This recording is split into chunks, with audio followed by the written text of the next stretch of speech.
I wanted to say everything Catherine said is not her opinion.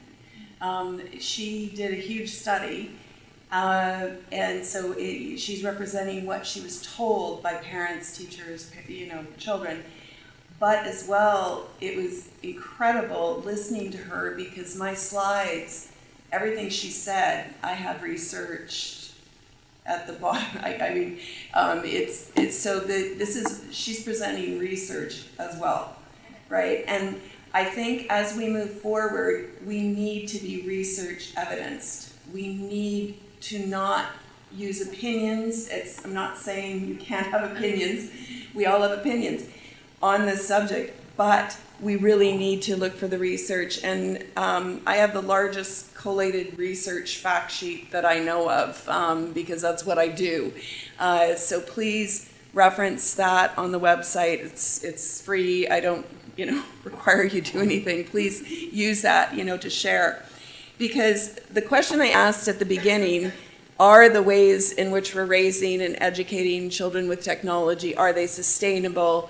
I don't think they are. I think the research is telling us they're not.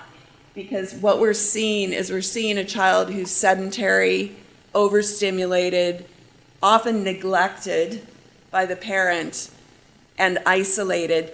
And that creates all the issues that I've been talking about: developmental delay, obesity. We're seeing earlier heart attack, earlier stroke. We're seeing children with addictions, mental health issues, ADHD, autism. Those children are not going to go on to be sustainable. They're not going to have jobs. They're not going to be healthy. When we have, 40% of our 20 to 30-year-olds, this is a North American study, are living at home. So I'll just say that again, 40% of our 20 to 30-year-olds, our young adults, are living at home. And they are not engaged in employment, nor are they engaged in post-secondary education.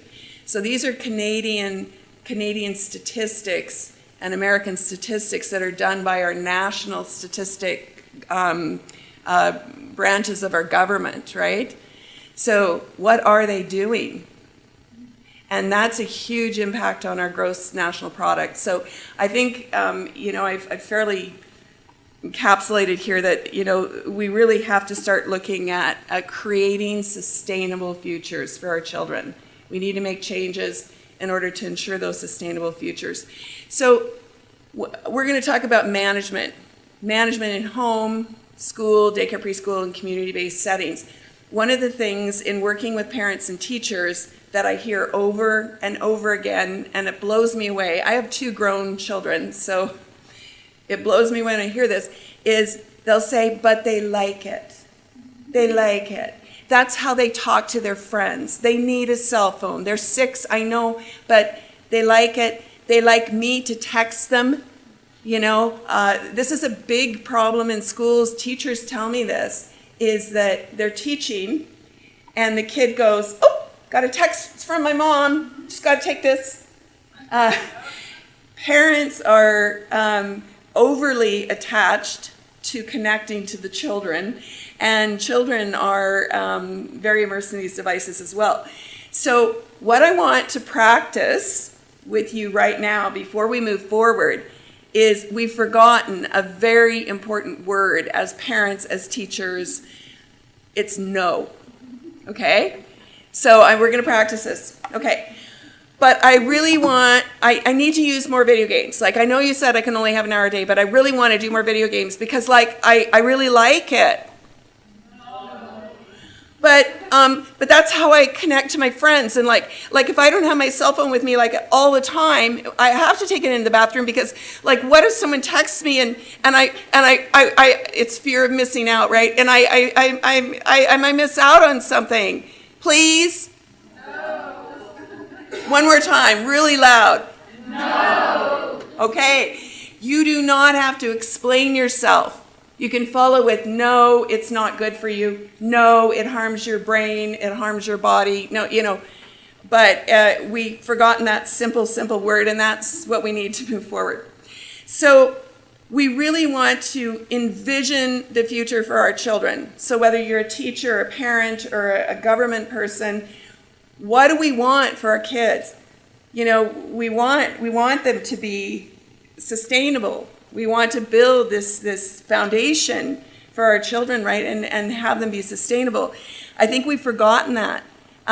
We have to develop ideas on how are we going to achieve those goals. Where are we going to go with that? We have to understand what are the limitations and the problems from getting toward those goals.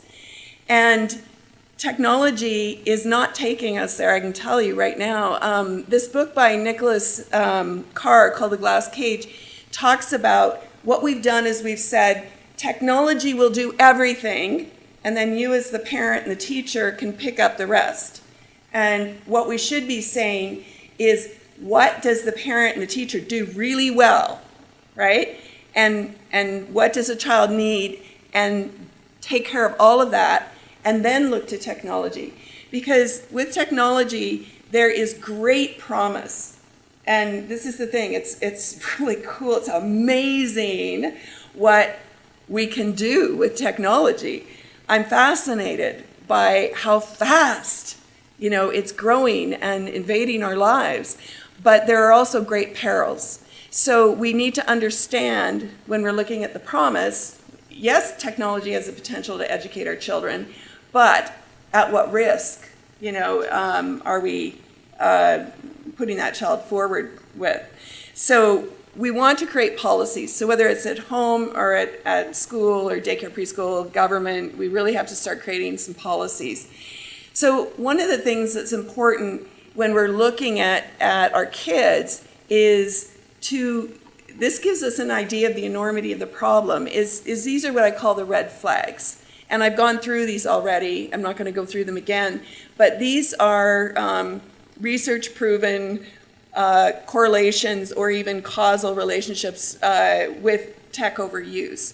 So when we are thinking of a child, we want to kind of think of these red flags. So if a child has all of those, we got to be really concerned. But if your child has one or two, then yes, you want to manage tech still, but the urgency isn't as imperative, right? So we need to start asking this question. And if you're a parent, ask this question of your school, what is it this tech is actually doing for my child? Does it have any evidence? Show me the research. I want you to show me the research that giving my grade 1 child an iPad is going to improve their ability to learn. It's going to improve the outcomes. We also really need to be focused on outcomes. We've forgotten about them. Let's get some baseline measures, and then we will start tracking the outcomes. We should see if this tech is really helping our children. We should see improvement in development, in behavior, in ability to learn, ability to pay attention. We should see better grades. We should see good attendance. We should see all these things that are important, right? Because when we start balancing this promise and peril, the risk versus the benefits, we have to be really, really clear that when we choose to use the device, the benefits outweigh the risks, right? So what do we want? Well, we want a nice, solid piece of research that's not industry-driven. And what I mean by that is when I look at research, because I talk a lot for school districts in particular, and people go, no, there's some research showing, that this grade 3 reading program is really beneficial, and I'll say, please send it to me. I'd love to look at it. Most of the time, I never get it. If I do get it, it's industry-driven, meaning that there's enormous conflict of interest. The research that's done on EdTech is not university-founded research. It's not done at a university level. It's done by the industry that made the program, right? So this becomes really problematic. In LA, I don't know if you heard about this schmozzle. In 2015, the LA School District invested $1.6 billion and purchased around 500,000 tablets. So they rolled it out. You know, this was not one iPad per child, but they really slogged in there a lot of tech. And what happened was within 2 weeks, they pulled it all back. And now the LA school district is suing Apple Pearson, which is the company that put the curriculum onto the pad, because it didn't work. And it didn't work for their kids, and the kids were going online and doing porn and video games and Facebooking and everything else, right? It was supposed to have a blocker application to it, and it didn't. So anyway, they're not even using these devices, or I read recently that they are using it, but just to access the internet. Like, it's no different than any other tablet. So we really have to kind of be thinking about these things. So when we're starting thinking balance, again, and management, we want to make sure kids get what they need to grow and succeed. So lots of that, the movement, touch, connection, nature, builds the foundation. You heard Catherine talking about building the foundation, and it happens lots earlier. You know, I mean, the foundation is laid down by the age of 2 or 3. And then what happens is 0 to 2 to 3 to 6, and then it starts to plateau at 12, you know, up to 25. So we really want to be careful in those early years. So increase those healthy activities first, right? And then that decreases the duration of tech use. So families, theme nights are great. So Monday night, we're going to make cookies. Tuesday night, you know, we're going to clean our rooms, do our laundry. Wednesday night, we're going to play board games. You know, have other activities that you can do. Very important to carve out time with no tech. So I suggest an hour around dinner. Dinner prep, dinner eat, dinner cleanup is all no tech. So the tech goes in a box somewhere. The tech does not sit on the table and be calling to people. So create spaces where communication can happen. Think about, when do you talk to your children? Around the table, right? So why do we have devices on the table? In the car. You know, that is a very important time to talk to your children, in the car, in restaurants. So make those no-tech zones. So I encourage people to think about these zones, these no-tech zones, in and times of the day in red, kind of yellow, green ideas. So what you could do is you can, and kids love this, you know, is you draw that circle with the line. They can draw little devices in there, color it red, and then they'll go put that where they think that there should be no tech. So is that the dining room table? Put one on the dining room table. Get your kids involved in creating this. So whether you're in a school or whether you're in a daycare preschool or you're at home, get the kids involved. And I spoke with someone earlier who's part of a kids' rights council. There's a fellow right here, Children's Rights Council. Create a kids' council and get them to participate in this management, because it's not something you want to do to the children, right? So if you're in a daycare preschool setting and you're kind of going, well, I've seen enough that we don't need any tech in here at all, and you're thinking actually of doing that with the staff as well, that their personal use of tech is impairing the child's health, which it is, creating more risk for injury. Involve them in the discussion. Don't come down on anybody, because it's not going to work. I can tell you it's not going to work. So red zones are no tech. Yellow zones are where you negotiate tech. You know, so I work at home. I need to take a call. I've got to bring my cell phone to dinner. So you're my kids. I go, can we make this a yellow zone? Dinner tonight, yellow zone. I just have to put the phone there.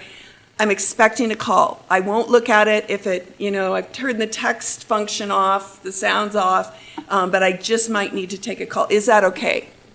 And you guys can say no, right? So yellow zones you negotiate, green zones are where, there's no rules at all. The content is crucial, what our kids watch. Antisocial content, which is where things are killing each other, right? So whether it's a cartoon or it's a video game or it's a movie or it's a TV show, if people are shooting each other and killing each other, then we're going to see that problem with aggression, we're going to see defiance. The fast-paced media, so what that means is the really, like SpongeBob's is very fast-paced. SpongeBob's is a cartoon, has one screen change every second. And that was the study I talked about earlier where we saw one standard deviation decrease in the executive function, in the workings of the frontal brain, right? So fast, the brain can't go that fast. And Catherine was talking about multitasking. The brain can't multitask. It can only partial task, meaning it can only really pay attention to one thing at a time. So when we've got the fast-paced media, what we're seeing is the attention deficit issues, right? Hyperactivity issues. So when we use pro-social content, there's our promise, okay? What does pro-social mean? That the creatures are nice to each other, whatever they are. The zombies are actually not scary and they're helping out humanity by working at the grocery store. So, pro-social, it's hard to find it, actually. It's hard to find pro-social content. But the study I talked about with SpongeBob's, Dimitri Christakis did a comparative. One of his control groups, he showed them a pro-social cartoon called Caillou. One screen change every 11 seconds. And people weren't mean to each other and actually had positive benefits in the area of social, right? So it's not like all this stuff is bad. It's that we really have to watch the age of where they're first exposed and what they're watching, the content, right?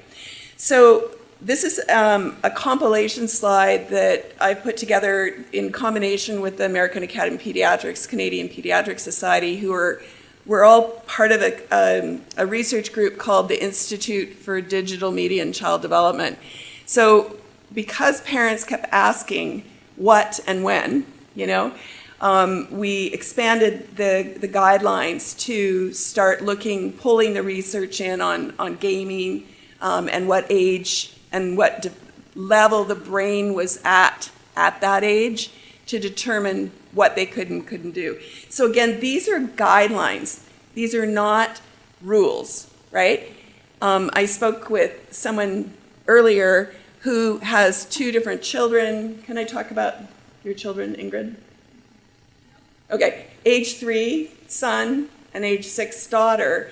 The 3-year-old seems to not be so affected by the technology, but the 6-year-old daughter gets very into it and very tense.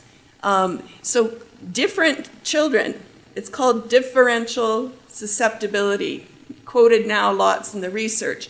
We can't say at age 12 they can do this because we have two children that have the same genes but yet are very different in the way that they are susceptible to the technology. So I imagine even with the EMF radiation, that may be something that comes out down the road. But that needs to be included in the research is that we need to be taking far greater demographics on children when we're doing research so that we're actually showing that range of difference in children. So many children I work with, of course, I see the children who have severe problems with technology, right, require an unplug.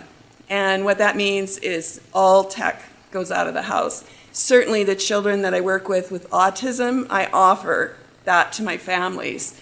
Probably only 25% agree to do that.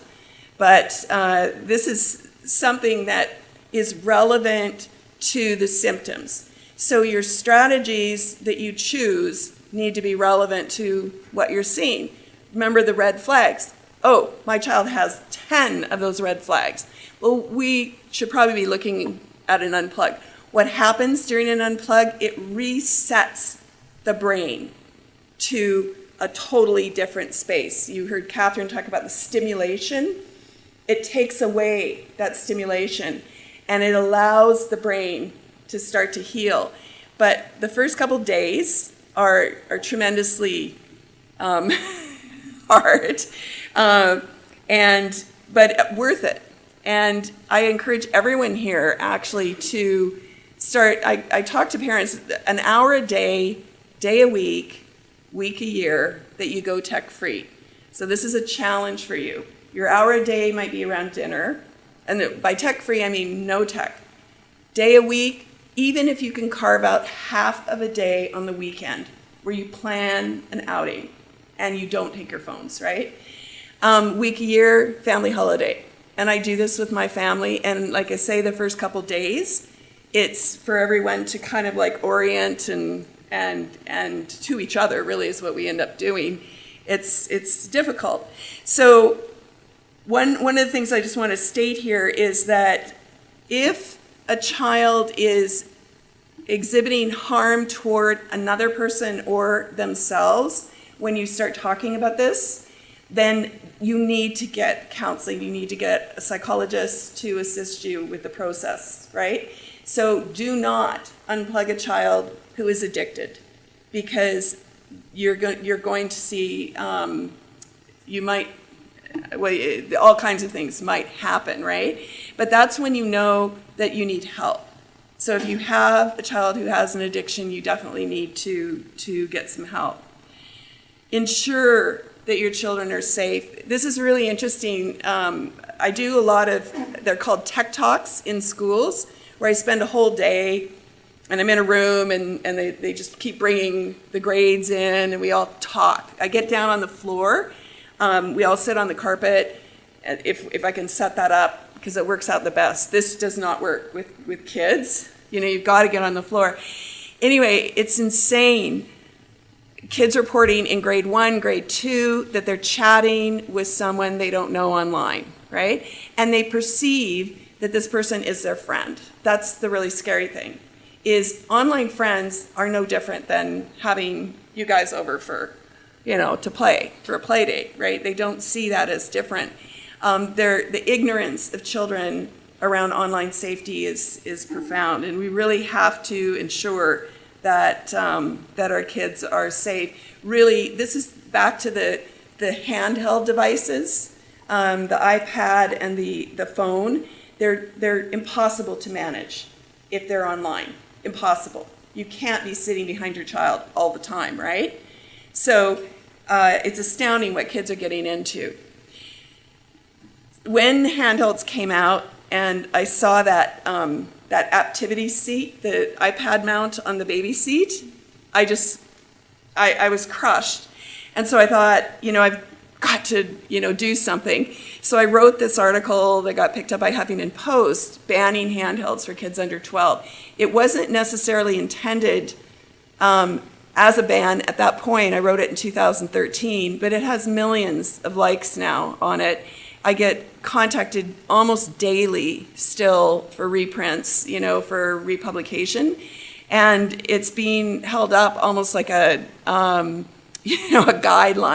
And so this is something, it just came out of frustration, right? But I think we're at a point right now where we are possibly looking at bans. So when we're talking about schools, we really need to create policy. And I was kind of pushing Ingrid, who's she works in kindergarten teacher, what's the policy of your school? What's the policy? Because I don't see it, ever. And I get pulled into schools to help create that.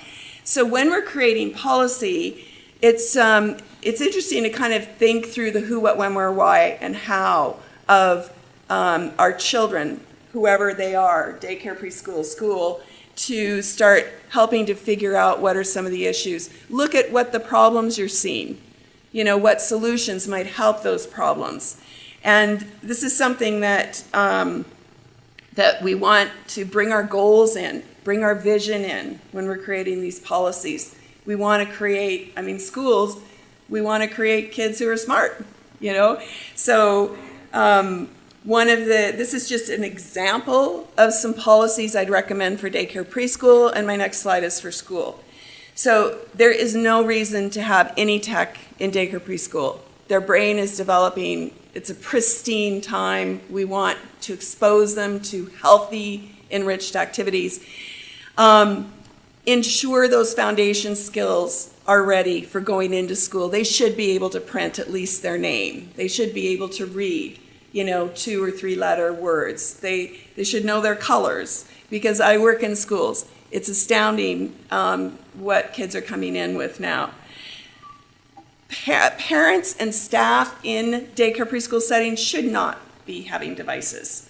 They have breaks, and on the break, they can go look at their phone, right? They have lunchtime, they can go look at their phone. But they shouldn't be walking around with the device. We have, in British Columbia, a 15% increase in childhood injuries directly related to parental and staff use of cell phones. Teachers shouldn't be out on the playground at recess with their device. I see this all the time. It's like, why are you there? So more outside play and model social skills. So schools, this is really crucial. We want to build these foundations with kids early, right? So the foundations for literacy are really, when we look at it, they've got to have a good strong core, motor coordination, eye to hand, eye to eye, printing and reading literacy. For math literacy, they need to understand spatial concepts. Catherine was talking about this little kid, when you're looking at a 2-dimensional screen, 2 + 2 = 4, they have no concept of space. That's a symbol, 2 + 2 = 4.